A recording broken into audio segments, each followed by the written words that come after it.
여러분 안녕하십니까? 시사쇼 정치다 김보건입니다. 김정숙 여사 인도 순방에 대한 새로운 의혹이 제기됐습니다. 김정숙 여사가 인도 측에서 선물 받은 그 국가 기록물을 훼손하고 무단 반출했다는 의혹입니다. 자세한 내용 꼼꼼히 따져드리겠습니다. 그리고 포항 영일만 앞바다에 최대 140억 배럴의 석유와 가스 매장 가능성을 분석했던 미국의 액트지오사 대표가 오늘 한국에 왔습니다. 국내에서 제기되고 있는 여러 의혹들을 불식시킬 수 있을지 잠시 뒤에 짚어드립니다. 저는 1분 뒤에 돌아오죠.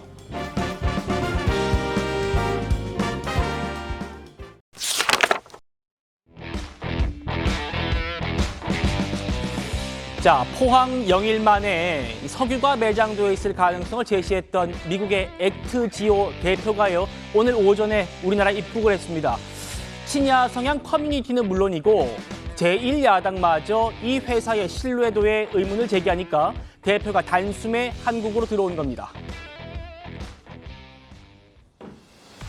포항 영일만 앞바다에서 막대한 양의 석유와 가스가 매장돼 있을 가능성이 높다는 물리탐사 결과가 나왔습니다. 윤석열 대통령의 발표대로 석유가 콸콸 나오면 정말 좋겠습니다. 성급한 발표를 한 것 아닌가라는 의구심을 지울 수가 없습니다.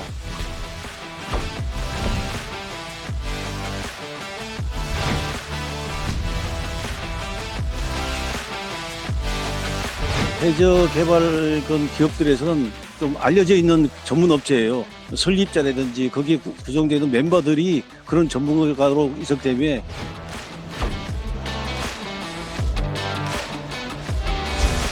How can we interpret your visit to Korea? Is it some sort of assurance about the final results, or can you...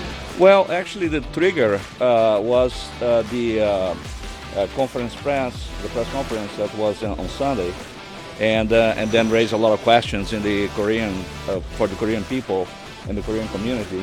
So then I'm come here to discuss with KNOC what's the best way for us to approach this and actually to give better or more clear responses for the Korean people in this very, very important project.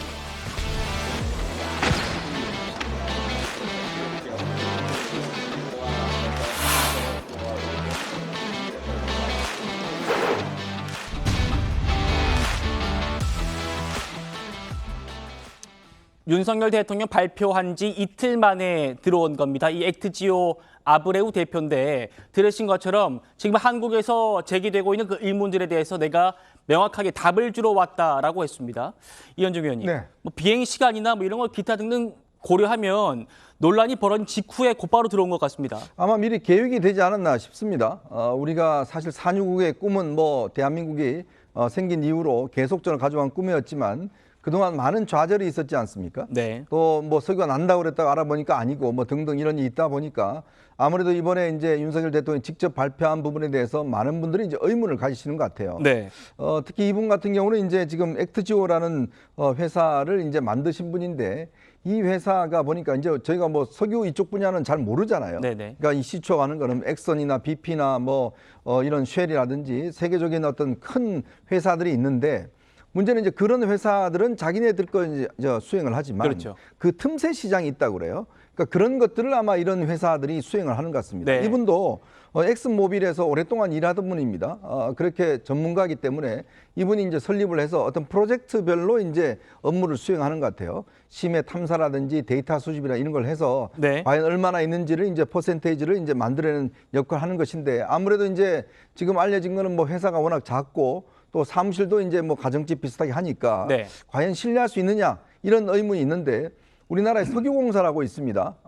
이제 우리나라 석유 관련된 업체를 하는 데가 있는데 아마 여기서 이제 직접적으로 계약을 맺어서 오랫동안 수행을 해 왔던 것 같습니다. 예. 그리고 아마 지난해 연말까지 이제 이 회사가 해왔던 그 부분에 대해서 국내 전문가들이 검증 작업을 꽤 오랫동안 한 것 같아요. 예. 이제 그런 걸로 따져보면 정부 설명으로는 그만하면 신뢰할 만하다. 그리고 이 회사가 그동안 했던 그런 여러 가지 이 실적을 보면 꽤 신뢰할 만한 실적들이 꽤 있는 것 같습니다. 네. 그렇기 때문에 아마 이 분야에 우리가 사실은 전혀 모르는 분야이기 때문에 야당은 뭐 20%인데 이게 가능성이 있느냐, 이 작은 업체가 왜 하느냐 뭐 등등 문제를 제기하지만 또 업계 전문가들은 20% 되면 굉장히 큰 이 가능성이고 또 이런 회사들이 많이 활동하고 있다 이런 이야기를 하고 있기 때문에 예. 한번 좀 지켜봐야 될 것 같습니다. 예, 저희 석유공사 취재에 따라도 2021년 3월에서 5월까지 우리 석유공사가 직접 이 포항 영일만에 대한 물리 탐사를 했고 그 이후에 2차 광개토 프로젝트 일환으로 이 액트지오에다가 우리가 물리 탐사한 걸 액트지오에다가 분석을 의뢰한 겁니다. 그렇게 진행됐다는 걸 한 번 더 짚어드리면서요.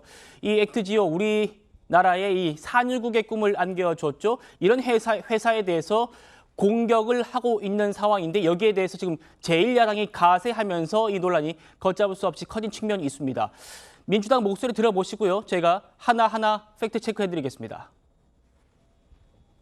세계 최고 수준의 심해 기술 평가 전문 기업인 미국의 액트지오사에 물리 탐사 심층 분석을 맡겼습니다.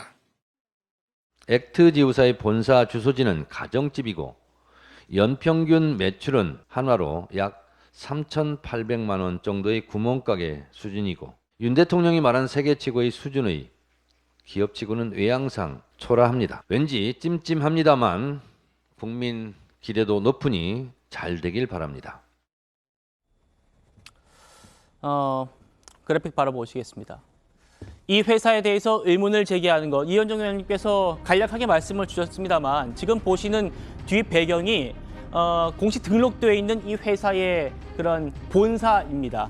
여기가 아무래도 뭐 가정집처럼 되어 있다 보니까 네티즌들이 뭐 자택에서 근무하는 개인 사업자한테 우리나라가 이런 좀 중요한 사업에 대한 검사를 맡긴 거냐라는 얘기가 나오는 거고요. 석유공사는 그게 아니라 프로젝트 단위로 협업하는 구조다 보니까 지금 제기하는 의문은 틀렸다라는 겁니다. 자 보시면요, 그러니까 뭐 1인 기업 아니냐, 뭐 페이퍼 컴퍼니 아니냐, 뭐 이런 얘기까지 나왔었는데 보시죠. 석유공사는 이렇게 얘기하고 있습니다. 2016년부터 가이아나나 볼리비아 등을 비롯해서 주요 프로젝트를 수행해왔다. 그리고 네, 이렇게 얘기를 하고 있어요. 우리 정부에서도 이렇게 얘기를 하고 있습니다. 한번 들어보시겠습니다. 전체적인 규모는 굉장히 작지만 심해에 관련된 지질자료 분석에 있어서는 전문가 보유 숫자가 제일 많고요. 특히 그 회사를 창립하신 분이 엑슨모빌에서 그 관련된 그룹장도 하셨고 또 미국의 이제 퇴적 학회장도 하셨고 해서 자료에 대한 신뢰도는 저는 높다고 보고 있고요. 다만 저희도 처음 봤을 때 그걸로만 안심이 안 돼서 5개월 동안 다시 또 검증 작업을 거쳤습니다.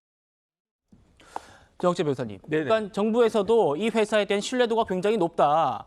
그리고 조금 뒤에 짚어보겠습니다만 전문가들도 작은 기업이지만 아주 그 업계에서는 명망 있는 기업이다 이런 입장이거든요.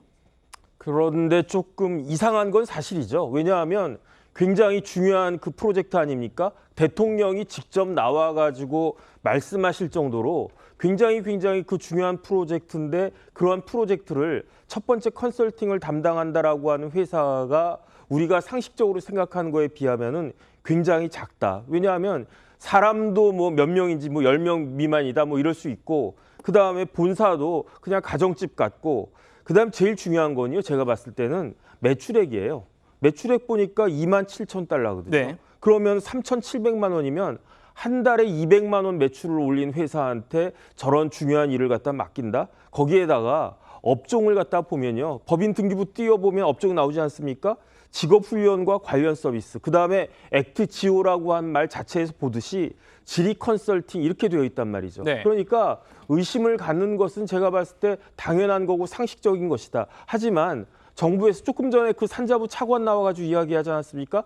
정부에서 굉장히 그 세심하게 확인하고 또 확인해가지고 선임했다라고 하니까 그러니까 지켜볼 수밖에 없고요. 만약에 일이 잘못됐다. 그러면 사실은 대통령이 나와서 발표한 거기 때문에 네. 만약에 여기에 대해서 국민들의 기대가 굉장히 컸는데 그 기대가 충족되지 못하면 대통령부터 시작해가지고 지금 말한 그 산자부 차관까지, 산자부 장관 차관까지 다 책임질 수 있는 그런 문제가 될 수 있지 않을까, 저는 그런 우려도 조금 됩니다. 예.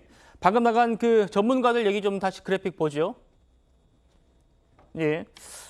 지금 정영진 변호사님께서도 말씀 주셨습니다만 여러 가지 논란들 충분히 제기될 만한 의문이라고 저도 생각합니다. 그러다 보니까 여러 언론들도 이 액트지오라는 회사가 누군지 그리고 대표가 누군지 취재를 하고 그 결과를 국민들께 보고 드리고 있는데요. 최경식 서울대 교수는 그 아브레우 박사 이 대표죠. 메이저 석유 회사에서 오래 근무하고 대외 활동도 활발히 한 인물이다라고 인물평을 하고 있고요. 강천구 인하대 교수도 액트지오는 작은 기업이지만 전문가들 사이에서 명망이 있다. 아까 이현정 의원님 말씀 주셨습니다만 니치 기업이다 이렇게 스스로도 얘기를 하고 있습니다. 그러니까 거대 석유 기업들이 있는데 그 틈새를 공략해서 분석을 하는 그런 회사라는 거죠. 이 대표가 오늘 나와서 오늘 입국해가지고 한 얘기가 있습니다. 그러니까 자기들이 어떻게 일을 하는지 이런 방식에 대해 설명을 했는데 자기들은 모여서 일을 하는 게 아니라 요즘에 워낙 네트워크가 잘 되어 있다 보니까 전국 세계 곳곳에 있는 전문가들이 한꺼번에 하나의 프로젝트를 수행하는 그러니까 네트워크를 활용해가지고 수행할 뿐이지 하는 것이지 굳이 우리가 모여가지고 일을 하는 구조가 아니다라는 그 업계 특수성을 얘기하긴 했습니다. 모레 아마 이분이 기자회견을 한다고 하니까 한번 지켜보면서 그 논란도 질문이 나올 것 같습니다. 두 번째 지금 국내에서 제기된 논란은 바로 천공 논란입니다. 또 천공이냐 하시는 분들 계실 텐데 이 석유 매장 가능성 발표에 천공이 연관돼 있다라는 음모론을 야당이 제기하고 있습니다. 들어보시죠. 우리가 산유국이 안 될 것 같아요. 앞으로 돼. 이 나라 저 밑에 지금 이 업계 쓰고 석유 많아요. 정부가 갑자기 어떤 정책을 왜 갑자기 뚱딴지 같이 이런 정책을 내놓지 한 적이 꽤 있어요. 천공이 진짜로 돌을 터득해서 심해를 볼 수 있는 능력이 있는 것도 아닌데 천공과 연계된 것이 아니냐라는 합리적인 의심을 할 수 있잖아요. 좀 비판을 품격 있게 했으면 좋겠습니다. 지금 이거는 좀 이게 약간 천박한 비판이라고 생각을 합니다. 김영주 의원님. 네. 또 천공이냐 이런 생각이 저부터 드는데 정말 국가의 명운을 좌우할 수 있는 그런 큰 사업에 대한 발표를 또 천공과 연관 지었어요. 야당이. 어떻게 좀 보십니까? 그래서 이 사안과 관련해서도 저는 조금 더 주의했어야 주요한 예산이 들어가는 또 큰 프로젝트인 만큼 우선 한 두 가지 좀 걸리는 부분이 있습니다. 첫 번째는 대통령이 첫 번째 발표를 하실 때 세계 최고의 수준의 말하자면 탐사 기업이다라는 말이 걸렸어요. 사실은 처음부터 설명을 할 때 소수가 하지만 충분한 역량을 갖고 있는 이렇게 설명했으면 세계 최고 수준의 회사라는 기대가 된다면 몇백 명이 일할 것 같고 큰 빌딩에서 할 것 같은 그런 부분이라서 아마 지금 대통령이 화가 나실 것 같아요. 밑에 리포트가 그렇게 오는 부분에 대해서 오히려 거기서부터 조금 기대 수준을 낮춰서 인원은 적지만 정확한 어떤 역량을 갖고 있는 이렇게 표현했어야 되는 거고, 두 번째는 연관이 돼 있던 선후 관계도 모르겠어요. 사실은 이 일을 하고 난 다음에 천공한테 흘러가서 이런 얘기를 한 건지 실제적으로 천공이 이와 무관하게 이런 지나간 이야기를 한 건지 혹은 천공에 의해서 이 프로젝트가 주어든지 사실 모르겠습니다. 그럼에도 불구하고 이와 같은 매우 과학적이고 또 국가 자원에 관한 정책과 관련해서 꼭 이런 역술인의 말이 오버랩된다는 게 상당히 오히려 이 정부의 말하자면 정책적 신뢰를 떨어뜨리고 있다는 거. 어떻게 좀 정리를 했으면 좋겠다.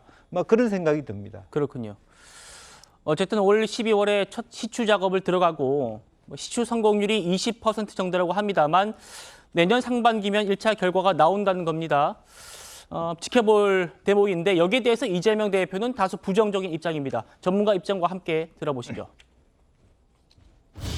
지금 석유 탐사를 놓고 확률이 20%라고 합니다. 반대로 얘기하면 80%는 아니란 얘기입니다. 20% 확률이니까 1,000억씩 들여서 5번을 뚫으면 확실하다 이렇게 얘기한다는데 이런 소리 하면 안 되겠죠.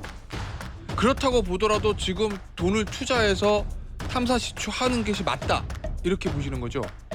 그렇죠. 만약에 그 정도 가능성이 있다면 실제 정말 있는지 없는지 확인해 보는 것은 가장 합리적인 선택입니다. 설주환 변호사님.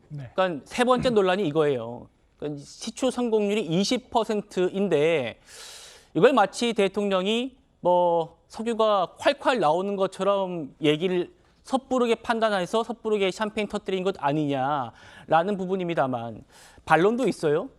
유전 소위 대박 났다고 하는 그 가이아나 광구, 그 광구도 지금 우리 단계라면 성공률이 7%에 그쳤었단 말입니다.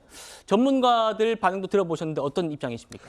그러니까 20%가 될지 정말 5%가 될지 0%가 될지는 아무도 지금 모르는 거죠. 이게 지금은 어찌 보면 시추를 통한 어찌 보면 이런 계산이 아니라 근데 이론적인 계산을 통해서 20%가 됐다는 얘기예요. 그러니까 여기에 대해서는 알 수는 없지만은 현재로서 대통령께서 말씀하신 대로 140억 배럴의 어떤 이 양이 매장량이 있다라고 한다면 그래도 이것을 구체적으로 이제 확인을 해봐야 되지 않겠습니까? 그렇다고 네. 한다면 일단 시추는 해봐야 될 것 같아요. 시추를 해보는데 만약에 이 사업에 저도 성공했으면 좋겠습니다. 정말 국민 모두가 어느 누구 한 명도 빼놓지 않고 저는 성공하기를 바란다고 생각을 하는데 만약에 이 사업이 안 되더라도 나중에 그래서 그렇다고 한다면 이 부분에 대해서는 다시 검토를 한번 감사라든지 검토를 한번 해봐야 되겠죠. 어디서부터가 뭐가 잘못됐는지.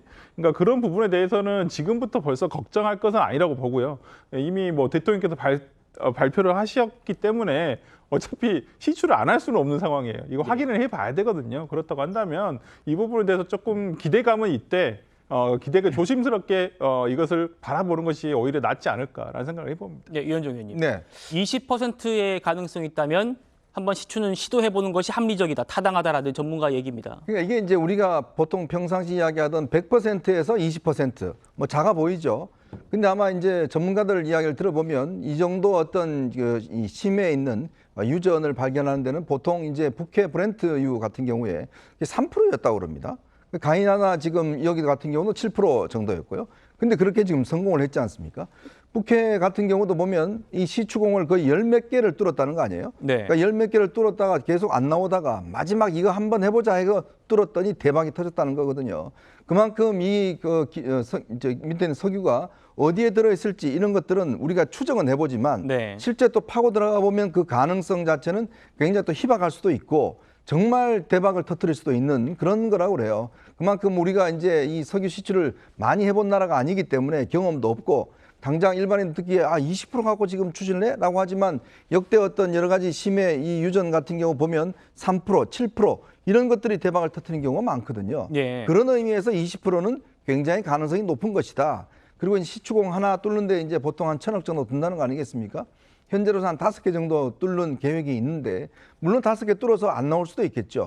그렇지만 만약에 뚫어서 나온다 그러면 그건 뭐 그때는 정말 대한민국이 뭐 대박 터뜨린 거 아니겠습니까? 노르웨이가 그 유전 하나 발견하면서 나라가 완전히 또 달라졌듯이 가이아나도 이 유전 터뜨린 바람에 나라가 완전히 또 달라졌습니다. 그만큼 이 온천하고 유전은 제가 듣기로는 굉장히 확률 자체가 정말 뚫어봐야 안다고 그래요. 그러니까 그만큼 어떤 불확성이 있는 만큼 지금부터 뭐 정부가 어쩌고저쩌고 하는 게 보다는 그러니까 이 국회 상임위가 있지 않습니까? 그 단계에서 찬찬히 따져보고 그다음에 이런 것들을 검증해 나가는 거 돼야지 무조건 야당 입장에서 보면 아유 안 됐으면 좋겠다. 솔직히 속내로 뭐 이런 것 때문에 지금 계속 비판하는 거 그거보다는 오히려 좀 더 감시 견제하면서 지켜보는 것이 제가 볼 때는 국익을 위해서 낫지 않는가 싶습니다. 알겠습니다. 민주당도 공식적으로 입장 내는 걸 보면 당연히 이번 사업이 잘 됐으면 한다는 그런 긍정적인 입장을 냈다는 점도 제가 짚어드리겠습니다. 어쨌든 뭐 우리나라에게 정말 큰 사업이 될 수 있고 국군을 좌우할 수 있는 이 산유국의 꿈이 이런 논란으로 좀 훼손되고 있는 것 같아서 아쉬운데 지금 이 대표가 새로 들어와서 이틀 뒤에 기자회견 한다니까요. 지켜보면서 좀 해소됐으면 좋겠습니다. 다음 주로 넘어갑니다.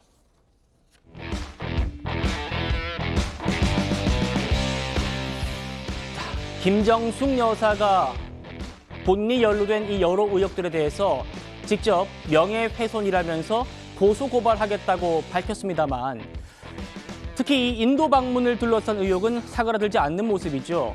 이번에는 인도 방문 때 입었던 옷과 관련해서 새로운 의혹이 제기됐습니다. 들어보시죠. 김 여사가 인도 순방과 관련하여 국가 기록물을 훼손하고 반출한 의혹도 제기되고 있습니다. 인도의 전통 의상 사리는 국가 기록물에 해당되어 나중에 국가 기록물로 보관되어야 할 대상인데 이를 조각내어서 블라우스로 만들고 입고 다녔습니다. 김정숙 여사가 착용했던 블라우스는 현재 대통령 기록관에서 보관하고 있지 않은 것으로 확인되었습니다. 그럼에도 검찰과 경찰은 이를 한 번도 제대로 수사를 하지 않았습니다. 특검은 이럴 때 해야 하는 것 아니겠습니까? 자, 새 의혹의 핵심은요. 김정숙 여사가 국가 기록물을 훼손하고 대통령 기록관에도 보내지 않았다 이겁니다. 그 옷이 어떤 옷이냐? 바로 고민정 의원이 김정숙 여사의 패션 감각을 칭찬하면서 언급했던 그 블라우스입니다. 상기하는 차원에서 다시 한번 들어보시죠.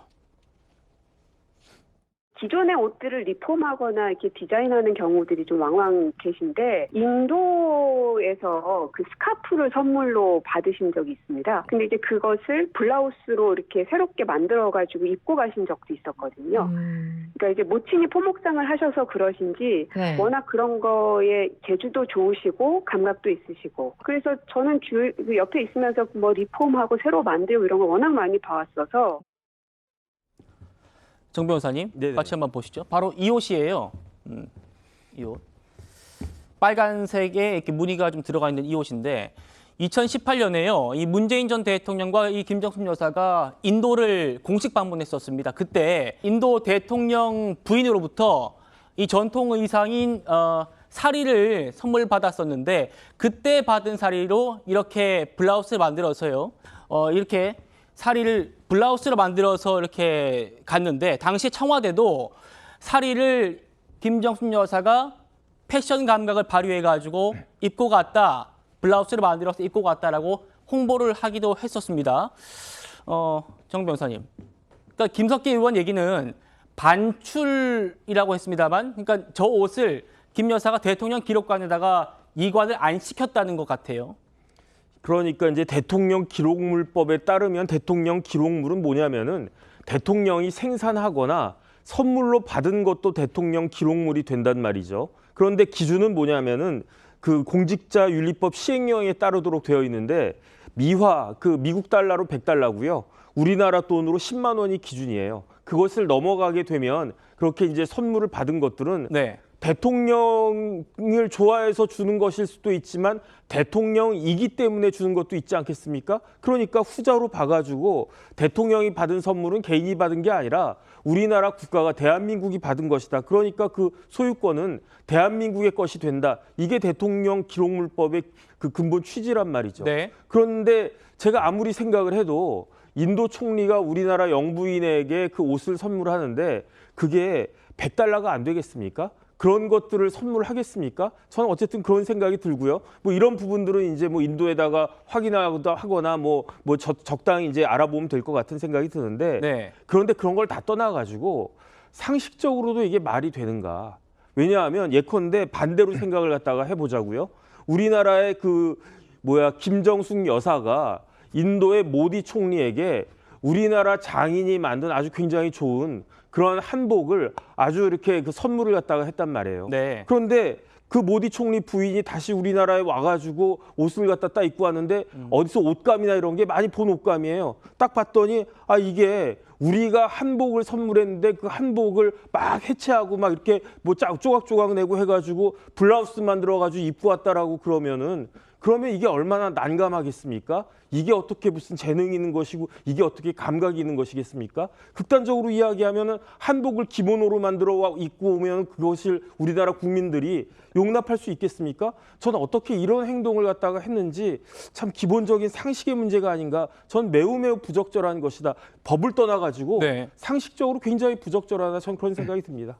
정 변호사님, 제가 법적인 부분을 한 번 더 여쭤보고 싶은데 네네. 대통령 그 기록물법이요. 이게 대통령이 받은 그 정상간 선물에 하나는 겁니까? 아니면 영부인이 받은 것도 포함이 되는 건가요? 영부인이 받은 것도 당연히 포함이 되겠죠. 영부인이기 때문에 받은 게 아니고 대통령의 부인이니까 대통령을 위해서 대통령에게 주는 것으로 보여지는 거고요. 네. 그다음에 이걸 갖다가 이렇게 훼손했을 때에는 형사 처벌받도록 되어 있습니다. 이게 10년 이하 징역에 처해질 수도 있고 3년 이하 징역에 처해질 수도 있는데 이 정도면은 7년 이하 징역에 처해질 수 있는 것이 아닌가 저는 그런 생각이 듭니다. 알겠습니다. 계속 한번 진행해 보죠. 이 주제요. 사실 이 김 여사가 입었던 이 사리 블라우스는요. 이번에 처음 나온 논란은 아닙니다. 재작년에도 비슷한 논란이 있었거든요. 들어보시겠습니다. 지난 2018년 7월에 문재인 대통령과 김정숙 여사가 인도에 공식 방문을 했습니다. 그때 인도 대통령 부인으로부터 김정숙 여사가 인도의 전통 의상인 사리를 선물 받았습니다. 그렇다면 이것도 당연히 대통령 기록물로 봐야죠. 예, 선물이라면 그렇게 봐야 될 것 같습니다. 김정숙 여사가 선물 받은 이 사리를 블라우스로 만들어서 입었다.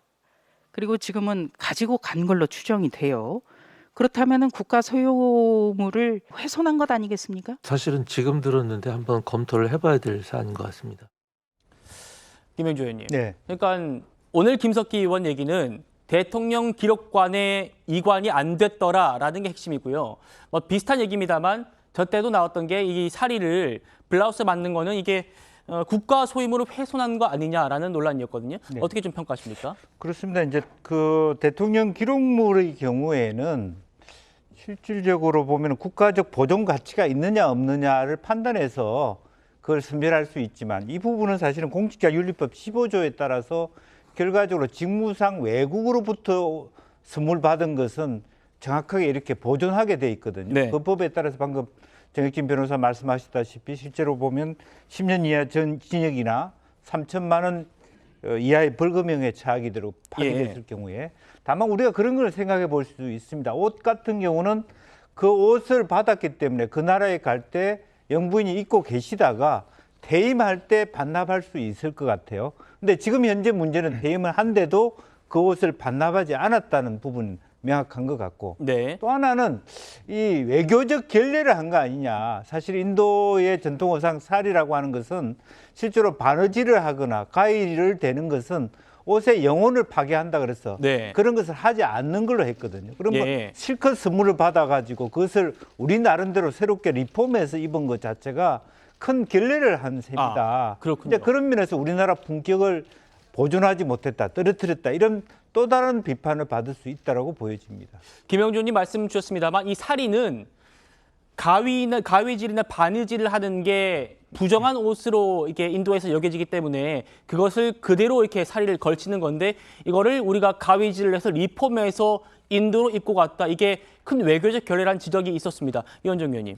그러니까 인도 여성들이 보면 이제 아까 말씀드렸던 사리라는 옷을 입고 그 안에 쫄리라는 옷을 입습니다. 조금 크롭탑 같은 옷을 입고 사리로 이제 하는데 이게 인도는 이제 계급과 계층, 지역이 있지 않습니까? 그걸 뭐 표시를 한다고 그래요.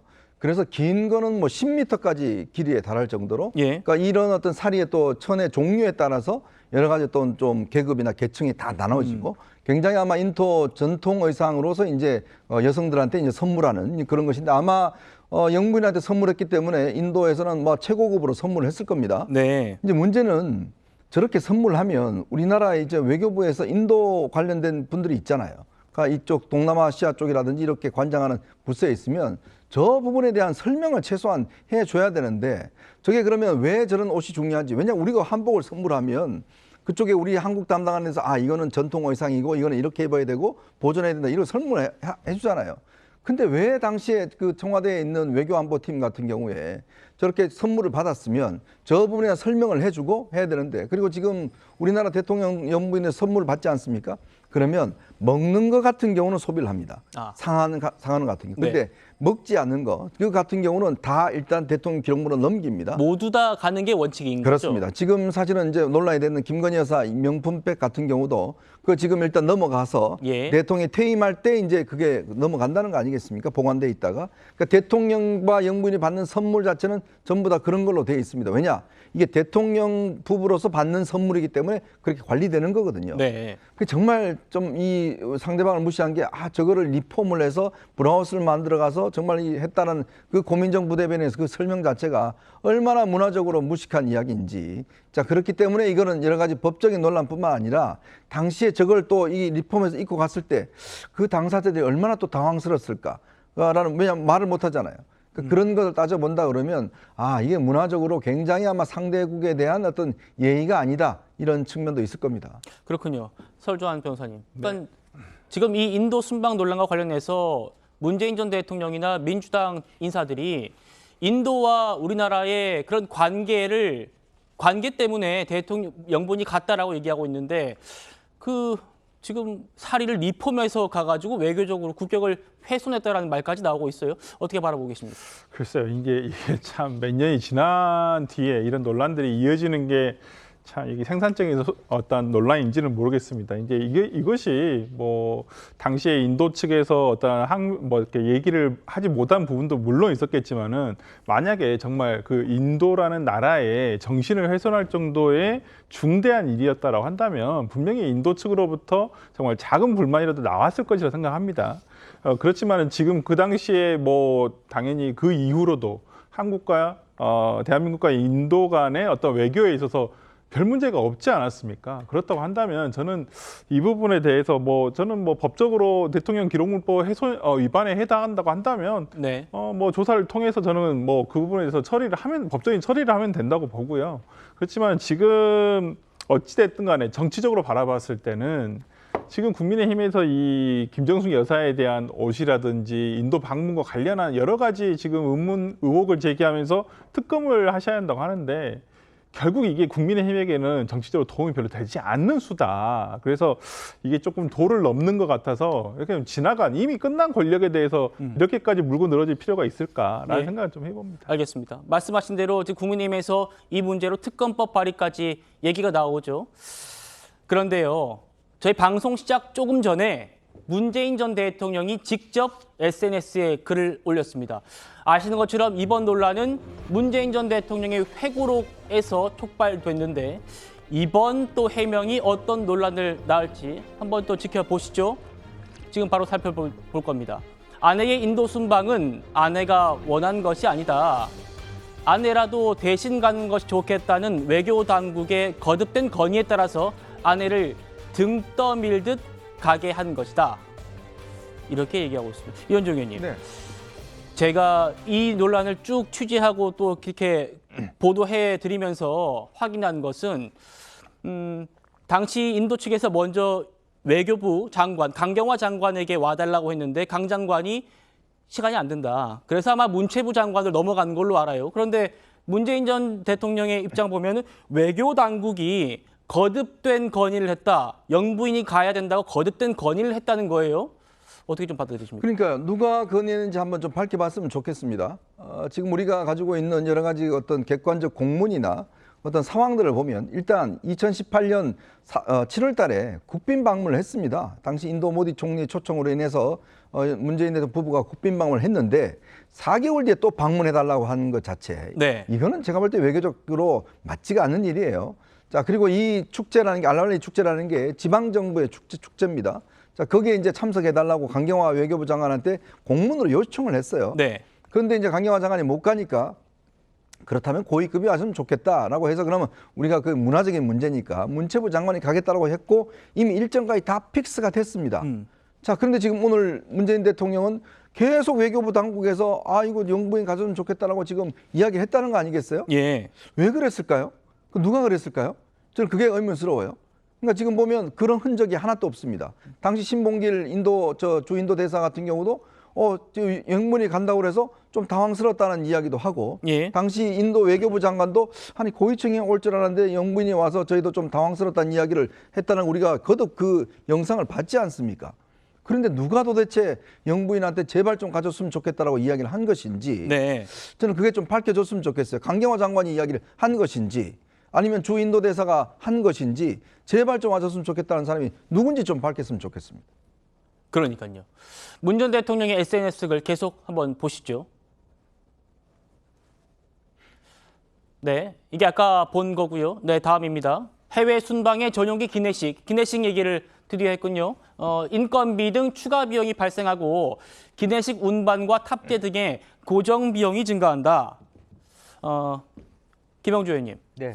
그러니까 이제 기내식 논란, 이 6천만 원 넘는 밥값 논란이 계속되다 보니까 여기에 대해서 언급을 했는데 윤건영 의원의 얘기와 비슷한 취지입니다. 그러니까 기내식이라는 그 항목이 음식값만 포함된 게 아니고 다른 비용이 있는 것 같다. 그러니까 뭐 지금 윤석열 대통령의 그 순방 비용과 좀 따져보면 될 일 아니냐 이런 얘기 같습니다. 네.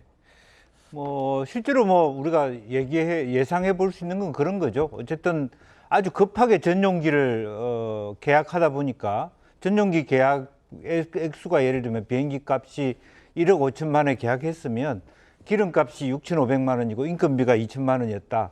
나머지를 다 말하자면 계상하건대 그런 식의 식대라는 항목으로 다 넣었다. 뭐 식대 속에는 단순히 밥값 외에 여러 가지 기타 물류 비용까지 포함되어 있다. 이런 설명이거든요. 네. 이것보다 훨씬 더 상세한 설명들이 좀 있었으면 좋겠다라는 말씀을 드리고 싶고요. 또 하나는 제가 처음부터 제가 의심하게 생각했던 거는 왜 그렇다면 신남방 정책의 중요한 것이면 왜 외교부의 직원은 한 명도 안 따라갔냐 하는 부분입니다. 실제로 보면. 예. 왜 문체부 직원만 따라갔고 그 사람들은 아예 처음부터 출장 갈 때 타지 말도 가지 않은 또 왜 저렇게 비싼 비행기를 빌려서 민항기를 타고 갔냐는 거예요. 이중 지불 아닙니까 사실은? 이제 그런 부분에 있어서도 문제가 발생되고 있고 정말 그렇게 중요하다면 신남방 정책과 관련된 정책관 정도, 네. 차관보 정도는 같이 배석을 했어야만 지금 문 대통령의 얘기가 일리가 있는 것이라고 저는 보여집니다. 그런데 그런 부분에 있어서 실제로 외교부가 노했기 때문에 전체적으로 외교부의 손을 떠나버린 것이고 문체부가 간 거 아닙니까? 네. 그 문체부가 가서 결과적으로 장관 가시니까 MOU 하나 맺고 온 그런 부분인 거고 여러 가지 뭐 한글과 관련된 부가적인 어떤 성과가 있었는지는 모르겠습니다만은 실제로 의사결정 차원에서의 여러 가지 어떤 뭐 말해 불철저성이라 할까요? 왜 처음부터 여사가 가식으로 했으면 왜 일정 자체가 전세기부터 해가지고 출장비 전체가 왜 그런 식으로 이중 지급됐는가부터도 정확하게 설명할 수 있어야 된다고 봅니다. 그렇군요. 외교 당국에 거듭된 건의가 있었다라고 했지만 이번 당시 방문에서 외교부 직원이나 청와대의 뭐 신남방 비서관이나 이런 외교 관련 직원들은 동행하지 않았다라는 점도 짚어드렸습니다.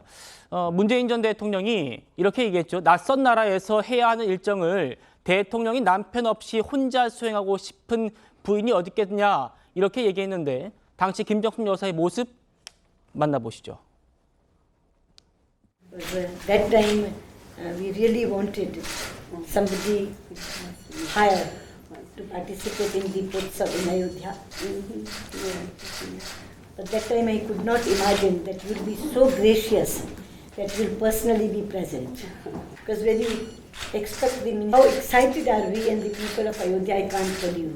모디 총리님께서 디왈리 축제에 보이스비 왔으면 좋겠다 말씀하시고 근데 우리 장관님께서도 저한테 같이 대통령궁에서 밥 먹으면서 그렇게 말씀하시지 않으셨습니까? 제가 왔으면 또 좋겠다고요.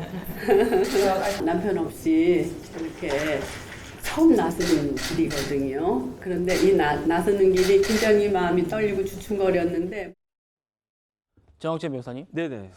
외교부가 밝힌 그 김 여사의 인도 방문 경위를 봐도 문재인 전 대통령의 해명이 좀 납득이 좀 되지 않는 것 같아요. 보시면 제가 설명드린 대로 맨 처음에는 인도 측에서 강경화 외교부 장관 초청했는데 강 장관이 다른 일정으로 참석이 어렵다고 했고 그래서 이제 도종환 장관으로 바뀌었어요. 그 뒤에 이제 김정숙 여사가 함께 방문하는 걸로 검토가 됐고 이후에 이제 인도 총리 명의의 초청장이 송부가 되지 않았습니까? 이런 흐름인데 문재인 전 대통령의 해명 어떻게 들으십니까? 저는 왜 그 엉뚱한 말씀을 하시는지 잘 모르겠고요. 조금 전에 인도의 스와라지 총리, 인도의 스와라지 외교부 장관이 이야기한 걸 보면은 네. 장관급 대표만 오셔도 정말 좋은데 그랬어요. 그냥 좋은 데가 아니고 정말 좋았을 것 같은데 왜 그러냐면 지금 이게 뭐 타러 가는 겁니까? 뭐 인도에다가 원전을 갖다가 팔러 가는 겁니까? 아니면 인도에다가 무슨 석유 시출을 하러 가는 겁니까? 거기 인도에 왜 갔냐면요. 그 허왕후의 공원 착공식에 가는 거였어요. 그런데 인도의 허왕후 착공식이라고 인도의 우타루 프라테시 주에 있는 주정부 차원의 행사를 갖다가 하는데 대한민국의 장관 정도만 와도 정말 좋을 거라고 생각을 했는데 그런데 스와라지 그 외교부 장관이 뭐라고 했습니까? 설마 영부인이 올 줄 몰랐다. 이 이야기 아니었습니까? 네. 이 이야기를 갖다가 제가 제 나름대로 해석을 해보면은 왜 왔냐는 거예요. 아유, 이런 정도 행사에 대한민국의 영부인이 왜 왔냐는 거죠. 제가 봤을 때 올만한 자리가 아닌데 그래서 정말 깜짝 놀랐다 이 이야기 아니었겠습니까? 그러니까 김정숙 여사 뭐라고 그랬습니까? 아니 내가 그 외교부 장관도 그렇고 총리도 그렇고 오라고 그러지 않았느냐 이렇게 재차 이렇게 확인하는 그런 모습 아니었겠습니까? 그러면 어떻게 이러한 일이 벌어졌는지에 대해서 문재인 대통령이 특별한 사정이 있다라고 하는 걸 이야기해야 되는데 단순히 뭐라고 말씀하셨습니까?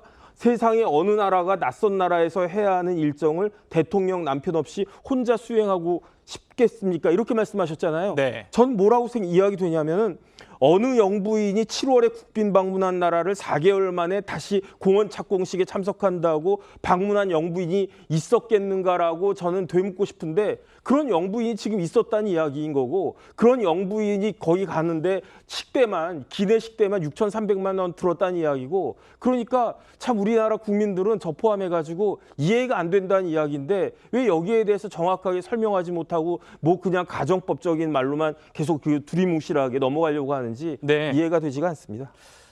이번 논란 문재인 전 대통령의 회고록에서 촉발됐는데 이번 해명도 썩 그렇게 시원하진 않은 것 같습니다. 그런데도 지금 문 전 대통령의 페이스북에 보면 박범계 의원, 문재인 정부에서 법무부 장관을 지냈죠. 이분은 뭐 충분히 설명해서 이해가 됩니다라는 댓글도 달았군요.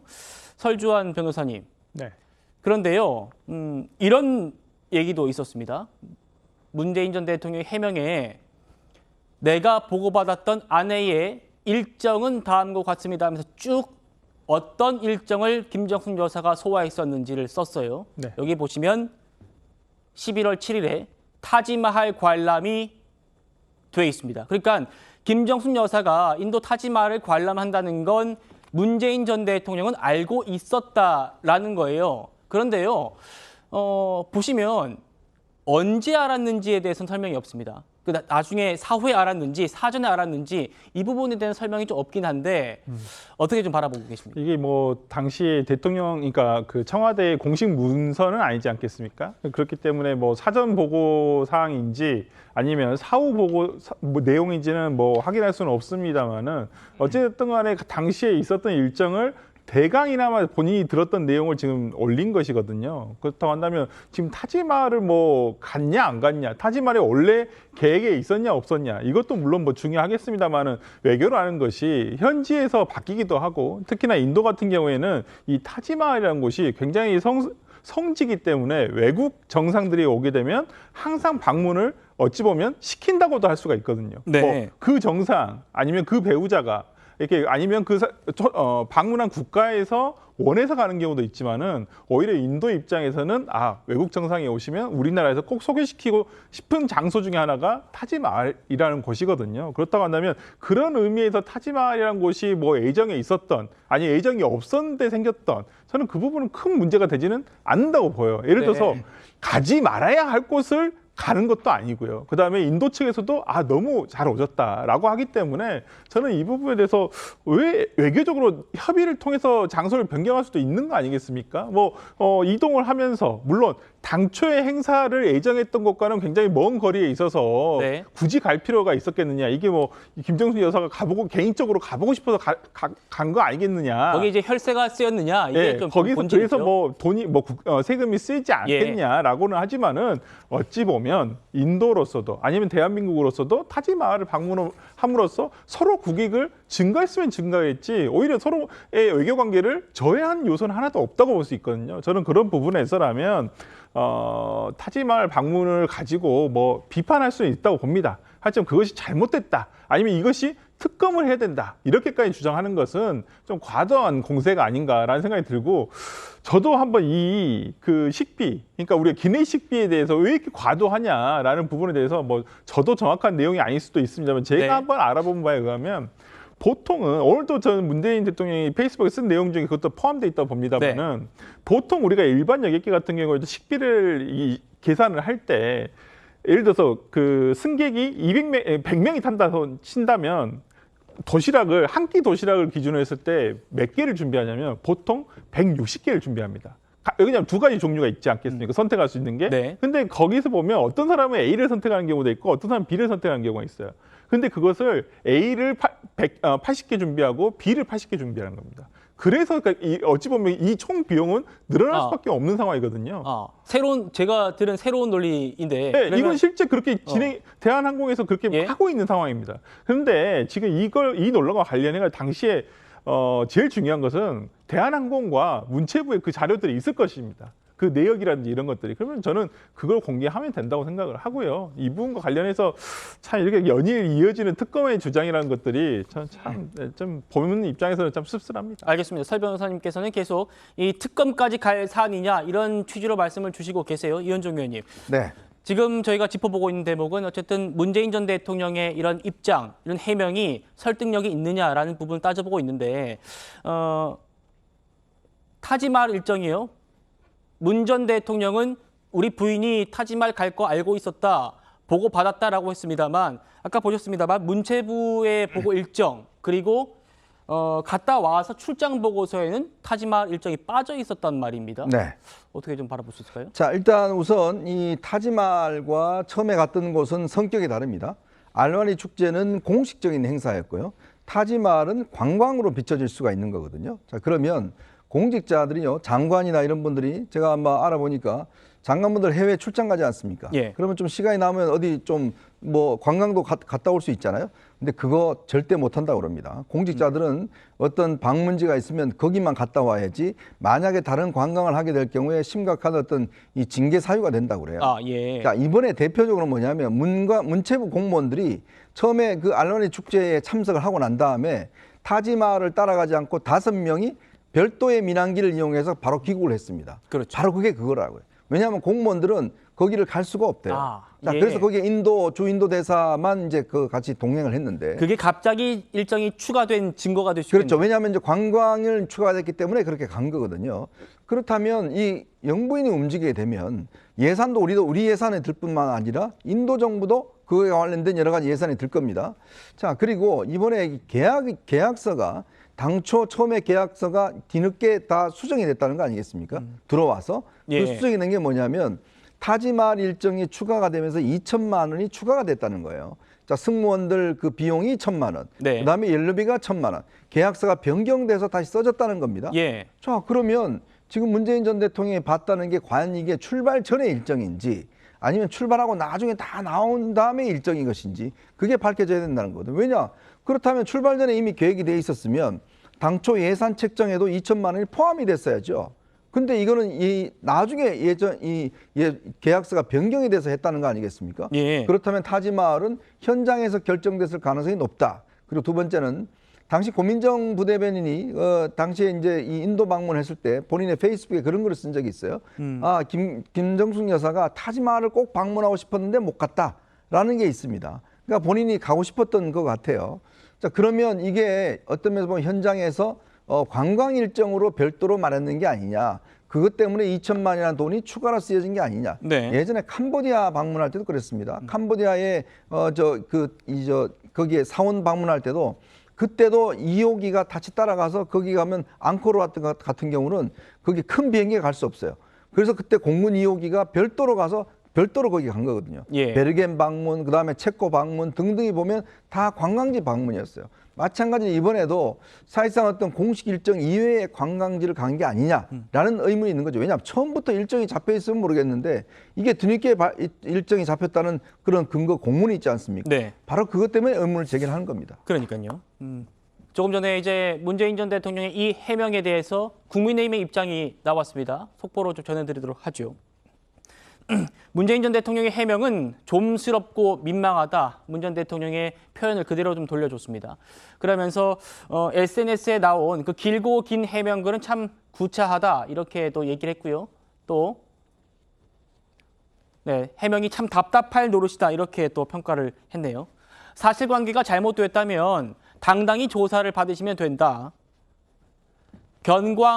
견광부회의 해명이 좀스럽다 이렇게 또 얘기를 했습니다. 그러면서 타지말의 진실은 숨길 수가 없고 심려를 끼쳐 죄송하다는 사과를 먼저 하셔야 하지 않겠느냐. 국민들은 객관적인 진실을 알고 싶어 한다 이렇게 얘기를 하고 있습니다. 김영주 의원님, 네. 여당에서도 이렇게 즉각적인 반응이 나오고 있는데 생각해보면 민주당에서는 이 김 여사 문제에 대해서 좀 조용하다 싶을 정도로 별다른 입장이 없습니다. 어떻게 좀 해석할 수 있을까요?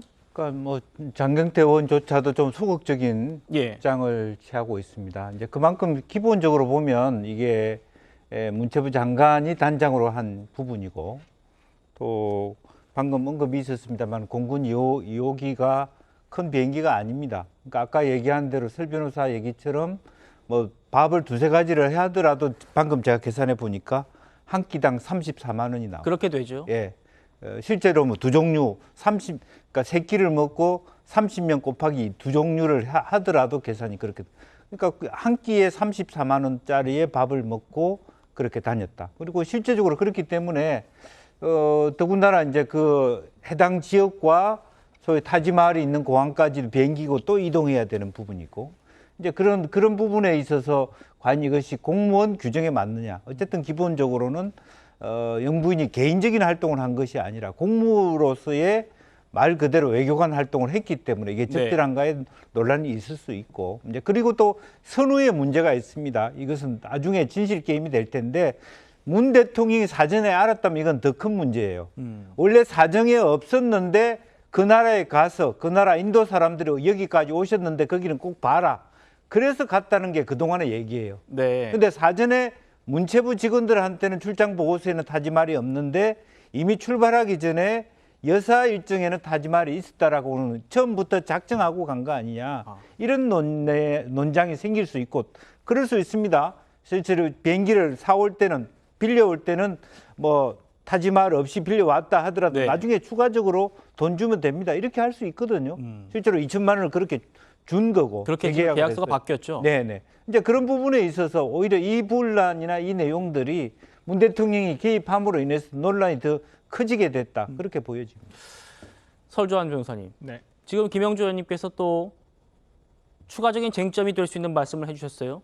문재인 전 대통령이 뭔가 문체부에서 공식적으로 올라온 보고 내용과 다른 내용의 보고 내용을 받았으면 이건 좀 다른 문제일 수 있다. 그리고 아까 이현정 의원님께서도 말씀 주셨습니다만 김정숙 여사의 이번 순방이 한국과 인도의 관계에 뭐 어떤 관계를 저해한 게 있느냐, 왜 이렇게까지 소란스럽냐라는 취지로 말씀 주셨기 때문에 그 부분에 대해서도 혹시 공식적으로 계획된 일정이 아니고 추가됐다면 이것은 그냥 공무원이었다면 징계감이다. 여기에 대해서는 답을 어떻게 주실까요? 그러니까 그 부분에 대해서 사전 보고가 있었느냐 여부 아니면 원래 공식적으로 계획된 그러니까 그 방문 일정과는 다른 어떤 일정이 있었다고 한다면 그걸 올린 공무원이 잘못한 거죠. 아니면 그걸 지시를 했던 예를 들어서 뭐 문 전 대통령 측의 어떤 과오를 한번 따져볼 수 있겠습니다만은 모르겠습니다. 사전에 알아가지고 아니면 양국 간에 사전에 합의된 일정이 아니라 타지말 방문 자체가 예를 들어서 뒤에 들어온 일정이라고 한다면 그 뒤에 들어오게 된 이유가 분명히 있을 거란 말이에요. 당시에 뭐 아까 말씀하신 대로 외교부 공무원들이 또 귀국을 하고 그다음 갈 수밖에 없었던 상황이라든지 갈 만한 상황이 다든지 이런 부분에 대해서는 뭐 소명이 돼야 되겠죠. 그러니까 이 부분에 대해서 뭐 그냥 아무것도 아니니까 넘어가자 이런 얘기는 아닙니다. 뭐 조사는 해야 되겠죠. 해야 되는데 저는 그런 부분에 있어서 너무 지금 여당에서 그것도 여당에서 특검까지 주장할 내용인가. 오히려 지금 여당 비대위의 집행부에서 얘기하듯이 권익위라든지 아니면 경찰에서 일단 뭐 조사라든지 수사라든지 이런 걸 통해서 확인을 해보면 될 문제라고 보고요. 저는 그런 부분에 대해서는 지금 너무 나가고 있는 것은 아닌가라는 생각이 좀 들고 사전에 계획되지 않은 부분에 대한 부분 가지고 나중에 이것이 변경되는 부분은 저는 뭐 외교부 공무원이라든지 당시 출장 공무원들 저는 권익위에서 조사를 통해서 뭐가 잘못됐는지에 대해서는 밝혀져야 한다고 생각을 합니다. 예, 정의실 변호사님. 네네. 문재인 전 대통령의 그 입장을 제가 여러 번 지금 방송하면서도 계속 읽어보고 있는데 등 떠밀리듯이 간 거다. 세상에 어느 영부인이 남편 없이 가고 싶겠느냐. 이런 표현들은 좀 보는 입장에서 다른 생각을 할 수 있겠다는 생각이 좀 듭니다. 어떻게 좀 바라보고 계십니까? 그러니까 조금 전에도 말씀드렸지만 허왕후 공원 기공식 하는 것을 대통령이 등을 떠밀어서 영부인 홍자 가야 될 만큼 그렇게 중요한 사건입니까? 저는 그렇게 생각이 안 되고요. 그다음에 불과 4개월 전에 국빈 방문하기도 했지만 2018년 9월에 뭐가 있었습니까? 남북 정상회담 있었잖아요. 어디에서 있었습니까? 평양에서 있었잖아요. 그때 뭐가 있었습니까? 9.19 합의가 있었지 않았습니까? 그리고 난 다음에 10월, 11월에도 문 대통령과 김정숙 여사는 해외 순방 일정이 빽빽하게 짜여져 있었습니다. 그러니까 그렇게 널널한 시간이 아니었는데 그럼에도 불구하고 왜 11월 4일부터 4, 5, 6, 7, 3박 4일 동안이나 인도를 갈 수밖에 없었는가? 그건 왜 그랬냐면요. 제가 봤을 때에는 2018년 7월에 인도 공식 방문했을 때 그때 김정숙 여사가 방문한 묘지가 있었어요. 그 묘지가 어디냐면 후마윤 묘지를 방문했는데 그 후마윤 묘지를 보면서 김정숙 여사가 타지마할이 아쉽다라고 이야기했다는 거 아니겠습니까? 그 이야기를 한 다음에 4개월 후에 굳이 인도를 가가지고 굳이 타지마할까지 갔는데 여기에 대해서 우리 국민들이 이상하다라고 생각하는 것이 그게 이상한 겁니까? 아니면은 문 대통령의 저 해명이 이상한 겁니까? 저는 우리 국민들이 상식적으로 판단할 문제라고 생각이 듭니다. 알겠습니다. 마지막으로 이현종 의원님께 논평 부탁드리고 이 주제 넘어가도록 하겠습니다. 그러니까 이제 이 문제는 뭐 아마 문 대통령 입장에서도 뭐 해명할 부분들이 있을 것 같습니다. 그리고 또 김정숙 여사가 이제 명예훼손 혐의로 고소를 하겠다라고 입장을 밝혔지 않습니까? 결국 이제 아마 이거는 뭐 검찰 수사와 또 법정의 어떤 증거를 통해서 확인될 수밖에 없을 것 같아요. 왜 이 문제가 다시 했느냐 하면 결국은 그동안도 이 문제에 대한 논쟁은 있었습니다만은 그러니까 이 문재인 전 대통령이 본인의 회고록에서 영부인 단독 외교다라는 부분들을 규정함으로 인해서 이 논쟁이 불붙었단 말이에요. 그렇죠. 그러니까 본인의 그런 규정 때문에 지금 이 문제가 불거진 그런 상황인 걸 하면서 본인의 저렇게 입장을 피력한다는 게 과연 맞는 것인지 모르겠습니다. 어쨌거나 이 논쟁은 이제 검찰의 손에 넘어간 게 아닌가 싶습니다. 알겠습니다. 검찰의 수사 지켜보도록 하죠. 다음 주제로 넘어갑니다.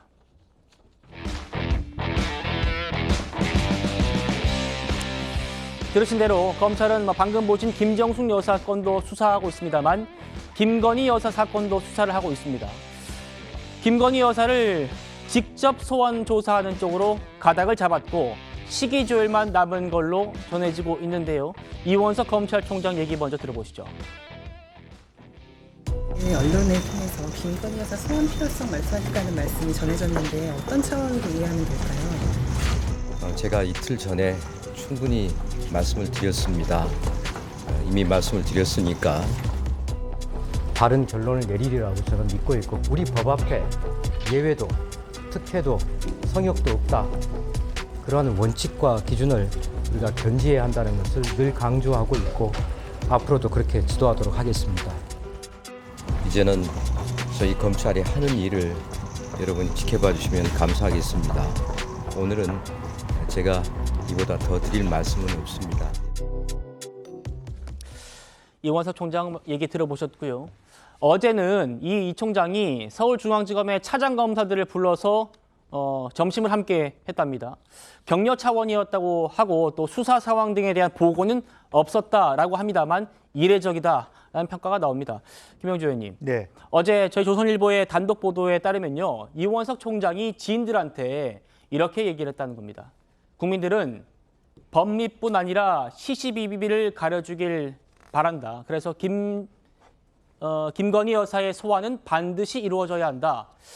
정치적으로 해결되길 바랬지만 그게 안 돼가지고 이제는 검찰이 나서야 하는 상황이 됐기 때문에 소환해야 한다는 그런 의지를 밝혔다라고 보도가 됐습니다.